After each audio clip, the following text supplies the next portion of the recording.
This is Golden Years, a roadmap to navigate retirement with Mark Cordner, the podcast. RMDs, they must be taken from your retirement accounts once you turn the golden age of 73. This is, of course, so Uncle Sam, bless his heart, he gets his share of taxes. But is there some leeway on this when you must comply in that 73rd year for your first RMD? Well, here's Morningstar's Christine Benz, and she weighs in. So there's what's called a required beginning date. And this is actually April 1st of the year after the year in which you turn 73. So an example, say I turned 73 in 2024, I would have until April 1st of 2025 to take that first RMD. The tricky part about it is that April 1st RMD would be for 2024. I'd have to take another one by year end 2025 to account for my 2025 RMDs. All right. So if you're like a lot of my listeners out here, you're just like me going, wait a minute, what? There's dates and there's ages and there's all these rules. Mark, in English, what is this about? What do I need to do? First off, there's too many acronyms. So what we're talking about are required minimum distributions. And basically, the deal is that the government allows us to postpone taxation on the earnings when we put money into traditional individual retirement accounts, 401ks, 403bs, these kind of group or employer-sponsored plans. And so for the last 50 years, people have really been focusing on getting their tax deduction now. In other words, not recognizing those earnings now, postponing the recognition of those earnings until later when they actually pull the money out of their retirement accounts.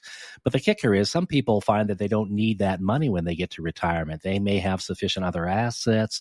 They may have pensions. And so they just are not in a rush to take the money out, and the government's tired of waiting.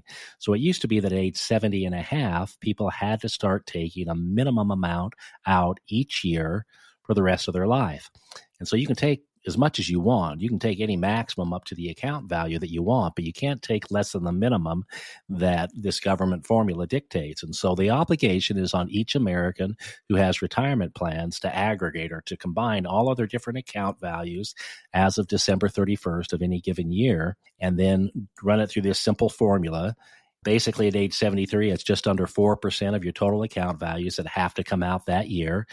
Each subsequent year up until age 100, you have to take incrementally more until that percentage withdrawal increases to 16%. Now, this woman that you've cited with Morningstar is absolutely correct. In that first year, they give you a little leeway. So sometimes people miss this. In fact, this is the number one mistake that Americans make with their IRAs is they forget to take the required minimum distributions or RMDs. And the penalty in the past has been 50%. Of the amount you should have taken out plus the tax. Now, fortunately, they recently reduced that penalty to 25%, but it's still a stinker.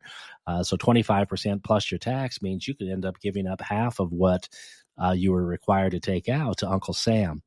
So she's correct. They give you some leeway. You can push off that first year, but if you do, you're going to have to take two transactions the next year. I'm not a big fan of, telling people about this because sometimes people just drag their feet. I think of it more as a safety hatch, as it were. So if you do miss it, then you've got that backup that first year. But we go out of our way to help clients be aware of this. We start sending emails out to our clients in October and November, just reminded them, basically just waving our hands and saying, hey, if you haven't taken your minimum distribution out yet, let's do that. For most of our clients, we set it up on an automated schedule. And so many of them, particularly if they don't need the money for day-to-day living expenses, rather than take the distribution every month over the course of a given year, they'll instead just take a one-time-a-year distribution in December and think of it as Christmas money. So you can really design things however you want, but you can automate it. Here's one other important tip, and that is that let's say you have, just to use easy numbers, 10 different accounts with $100,000 in each. There's $1 million in your IRAs. You can actually do your distribution from any of those 10 accounts as long as it's sufficient to cover all 10 of those IRAs. And so the obligation is on each IRA owner to do the math. So let's say you have your money with Fidelity or Schwab. They may send you a courtesy notice that tells you how much you're supposed to take out of the account that you have with them, but they don't know about money that you may have with other institutions. And so the obligation really is on each individual retirement account owner, each IRA owner, to do the math. And we, of course, remind them and encourage them to do this because no one wants to pay the penalties. In short, it's Uncle Sam just tired of waiting for their piece of the action. And we got to acknowledge that IRA, a portion of it has always belonged to Uncle Sam. So let's just pay him off and get him out of our life. No, I think we all agree with that. Pay them off, get them out of the way. But, when it comes to this magic age of 73, and by the way, correct me if I'm wrong, with RMDs, this magic number has changed several times. I mean, gosh, years ago it was like 70 and a half, then it was 71. Yep. Now we've made our way to 73. So this is also something that is forever changing. And I think that's something important to keep in mind is, you don't necessarily listening. You don't have to keep your finger on the pulse of these things. This is where Mark comes in. He's on top of all the latest and greatest changes they want to make within our tax code and when and how you have to do things. But for those that are maybe 71, 72, about to turn 73, do we start looking at this the year we turn 73, 2 years before we turn 73? When's the best time? Well, I think the earlier we talk about it, the better. I mean, it's an early conversation from the very first discussions that I have with clients that the day is going to come when you're going to have to start taking this money out. Now, Congress is actually looking at extending that date from 73 to 75. So you're absolutely right. Yeah. It is a moving target. But as IRA account owners, we need to plan ahead. And one of the wonderful things about the Roth conversion opportunity is people who may have spent, the last 30, 40, 50 years accumulating money in a pre-tax or tax-deferred manner can choose to pay the tax now and convert those IRA savings into Roth IRA status. Roth, R-O-T-H, named after Senator Roth. And the Roth can grow absolutely income tax free and distribute money income tax free. But most importantly, it does not have the required minimum distribution obligation on the account owner themselves. So if you choose to convert your money from pre-tax to post-tax, as it were, traditional IRA to Roth IRA, then you also free yourself up from this obligation to live under required minimum distributions. And this is a big deal for a lot of people who may not need that money. They don't want to be under the government's thumb to do these calculations every year and to get spanked if they miss a deadline. And so by converting this money to a tax-free position, not only do they get that money legally off the radar for themselves and their beneficiaries, but they relieve themselves of that headache doing that calculation every year. Interest rates have started to fall, but just very, very slowly. Vanguard is telling its clients to get out of cash in favor of bonds. And I want to know, Mark, is this a conversation that you're having with your clients? Oh, absolutely. We're having it.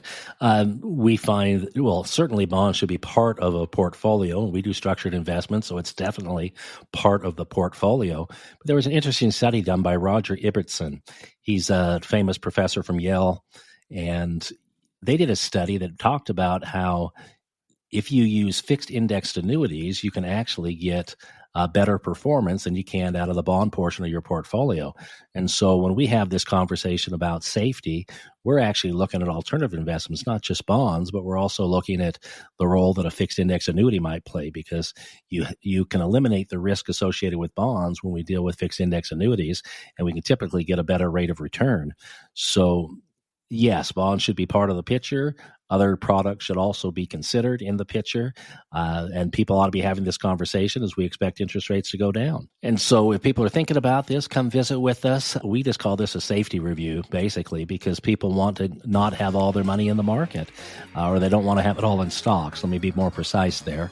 So maybe a portion needs to go into bonds, maybe a portion needs to go into products that can offer similar, if not greater, returns without the risk of bonds. Investment advisory services offered through Golden Years Financial LLC, a registered investment advisory firm. Insurance is offered through Golden Years Insurance Services. These firms do not provide legal or tax advice. Consult your own legal and tax advisors before taking actions that may have tax implications. Investing in securities involves risk, including the potential loss of principal. Insurance contracts principal protection is based on the claim-paying ability of the respective insurer. None of the information contained on this website shall constitute an offer to sell or solicit to buy a security or insurance product. The information and opinions contained on this site or requested from this site are provided by third parties believed to be reliable, but accuracy and completeness cannot be guaranteed. They are provided for informational purposes only and are not a solicitation to buy or sell any of the products mentioned. Any media logos and or trademarks contained herein are the property of their respective owners, and no endorsement by those owners of Mark Cordner, Golden Years Financial, or Golden Years Insurance is stated or implied.